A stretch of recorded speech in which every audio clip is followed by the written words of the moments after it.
నేను ఇవాళ ట్రావెల్ చేసి హైదరాబాద్ నుండి ఇక్కడి వరకు వస్తుంటే ఈ గత 2-3 రోజులుగా వచ్చినటువంటి గాలి దుమారంతో వానతోని అనేక చోట్ల ధాన్యం నానిపోయి ఉన్నది, అనేక చోట్ల మామిడి తోటలు పాడైపోయి ఉన్నాయి, అనేక చోట మొక్క తోటలు పాడైపోయి ఉన్నాయి.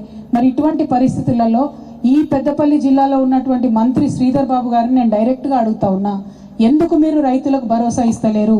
ఎందుకు మీ ప్రభుత్వం తరఫున మీరు ఒక ప్రకటన చేస్తలేరు? ఎందుకు మీరు మంత్రులు కానీ ఎమ్మెల్యేలు కానీ పోయి ఆ పంటలను పరామర్శించలేరు? ఇదివరకు రాళ్ల వాన పడ్డప్పుడు బీఆర్ఎస్ హయాంలో మేము పోలేదా? పోయి చూసి అందరినీ సముదాయించి ఎకరానికి ఎంతో కొంత మీకు మేము ఆదుకుంటాం ఇస్తామని చెప్పి కేంద్ర బృందాలను రప్పించి కేంద్రానికి నివేదికలు పంపించి మా వంతు ప్రయత్నం మేము చేయలేదా? అది ప్రజల దృష్టిలో లేదా? ఇవాళ మరి మీరు ఎందుకు ఆ ప్రయత్నం చేస్తలేరని చెప్పి మేము ఈ ప్రభుత్వాన్ని ప్రశ్నిస్తూ ఉన్నాం. అదేవిధంగా యువత మీ అందరికీ తెలుసు, పెద్ద బద్నాం పెట్టినారు కేసీఆర్ గారి మీద.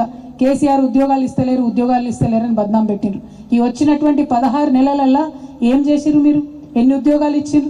కేసీఆర్ గారు అంతకుముందు 80,000 నోటిఫికేషన్లు ఇస్తే అదే 80,000కి వెళ్ళి మీరు 50,000 మీరు ఇలా ఉద్యోగాలు ఇచ్చి కొత్తగా మేమేదో ఇచ్చినామని చెప్తున్నారు. గ్రూప్ 1 కండక్ట్ చేసిండ్రు. ఎంత దారుణం అండి! గ్రూప్ 1లో ప్రతి ఒక్కరు కూడా ఇలా కంప్లైంట్ చేస్తున్నటువంటి పరిస్థితి ఉన్నది. అది తెలుగు మీడియం వాళ్ళు అంటున్నారు, ఇంగ్లీష్ మీడియం వాళ్ళు అంటున్నారు, అంతటా కూడా అవినీతి జరిగిందని అంటున్నారు. మళ్ళీ ఒక్కసారి పెద్దపల్లి యువత తరఫున నేను డిమాండ్ చేస్తూ ఉన్నా, గ్రూప్ 1 పరీక్షను ఖచ్చితంగా రద్దు చేయాలి, మళ్ళా పరీక్షను కండక్ట్ చేయాలని చెప్పి కూడా నేను డిమాండ్ చేస్తూ ఉన్నా. అట్లానే జీవో 29 దాని ద్వారా మొత్తం రిజర్వేషన్ వచ్చే ప్రతి ఒక్కరికి, అది మహిళలు కావచ్చు, ఎస్సీలు కావచ్చు, ఎస్టీలు కావచ్చు, బీసీలు కావచ్చు, అందరికీ కూడా అన్యాయం జరిగే విధంగా కొత్త జీవో తీసుకొచ్చారు. కేసీఆర్ గారు జీవో 55 తీసుకొస్తే వీళ్ళు జీవో 29 తీసుకొచ్చి యువతీ యువకుల పొట్టగొడుతున్నటువంటి పరిస్థితి, రిజర్వేషన్ ఎత్తగొడుతున్నటువంటి పరిస్థితి ఇప్పుడు కనిపిస్తూ ఉంది. అట్లనే మీ అందరికీ తెలుసు, తెలంగాణ ఉద్యమం నడిచిందే నీళ్లు, నిధులు, నియామకాల మీద. కేసీఆర్ గారు పట్టుబట్టి 6-7 సంవత్సరాలు రాష్ట్రపతి గారిని, కేంద్ర ప్రభుత్వాన్ని ఒప్పించి మన రాష్ట్రంలో జరిగే ఏ నియామకమైనా 95% లోకల్స్కే ఇవ్వాలని చెప్పి కేసీఆర్ గారు ప్రెసిడెన్షియల్ ఆర్డర్ని సవరించుకొని సాధించుకొస్తే ఇప్పుడు మీరేసే ప్రతి నోటిఫికేషన్లో మళ్ళా మీరు నాన్ లోకల్ కోటా పెడతా ఉన్నారు. తెలంగాణ ఉద్యమ స్ఫూర్తికి విఘాతంగా, తెలంగాణ రాష్ట్ర ఏర్పాటుకు వ్యతిరేకంగా మీరు పనిచేస్తూ ఉన్నారు. దీన్ని మేము చాలా తీవ్రంగా ఖండిస్తూ ఉన్నాం. అట్లానే మహిళలకు సంబంధించిన అంశం మీరు ఒక్కసారి ఆలోచన చేయాలి. ఇవాళ 1,00,00,000 మంది మహిళల్ని కోటీశ్వర్ని చేస్తామని చెప్పి పెద్ద పెద్ద కథలు చెప్తా ఉన్నారు ముఖ్యమంత్రి గారు. దానికి ఎగ్జాంపుల్ ఏం చెప్తున్నారు? జిల్లాకు ఒక పెట్రోల్ బంక్ ఇస్తారట. జిల్లాకు ఒక పెట్రోల్ బంక్ ఇచ్చి మొత్తం జిల్లా సమాఖ్య మెంబర్స్ అందరికీ కూడా కలిసి ఆ లాభం పంచితే ఒక్కొక్క మహిళకు ఒక్కొక్క రూపాయి కూడా రాదు.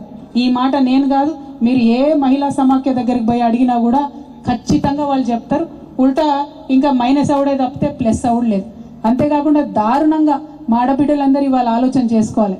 వడ్డీ లేని రుణాలు కేసీఆర్ గారు క్లియర్గా చెప్పారు, మేము 5 లక్షల వరకే ఇస్తామని చెప్పి. వీళ్ళు ఎంత అబద్ధాలు చెప్తున్నారు? 20 లక్షల వరకు కూడా మేము వడ్డీ లేకుండా రుణం ఇస్తున్నామని చెప్తున్నారు. అది పచ్చి అబద్ధం. ఈ పచ్చి అబద్ధాలు రాష్ట్ర ముఖ్యమంత్రి గారు ఆడడం అన్నది నిజంగా కూడా మనకు దురదృష్టం.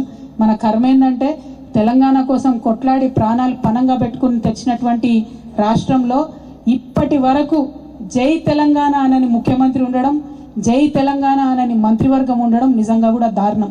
మీరు వాళ్ళ ఏ మీటింగ్లన్నా చూడరు, జై సోనియమ్మ అంటారు తప్పితే జై తెలంగాణ అని మాత్రం అన్నారు. ఆ ముఖ్యమంత్రి గారు, ఆ మంత్రివర్గము ఎప్పుడైతే జై తెలంగాణ అంటారో ఆనాడే వాళ్ళు మన గురించి ఆలోచించగలుగుతారు తప్పితే ఇంకొకటి లేదన్న విషయం ఇవాళ మనం ఆలోచన చేసుకోవాలి. అట్లనే ఇదివరకు స్కూళ్ళు, గురుకులాలు ఎంత బాగుండే, అద్భుతంగా పిల్లలందరూ ఎవరెస్ట్ ఎక్కేటట్టుగా మనం చేస్తే, అందరికీ ఐఐటీలలో ఐఐఎంల సీట్లు వచ్చేటట్టు మనం చేస్తే ఇవాళ పిల్లల్ని పొట్టబెట్టుకుంటున్నారు. 100 మంది పై చిలుకు పసి ప్రాణాలు ఆల్రెడీ పోయినాయి. అట్లనే హాస్పిటళ్ళు ఎంత బాగుండే, కేసీఆర్ కిట్ ఇస్తే గవర్నమెంట్ హాస్పిటళ్లలో ప్రసవాలు పెరిగి ఉండే.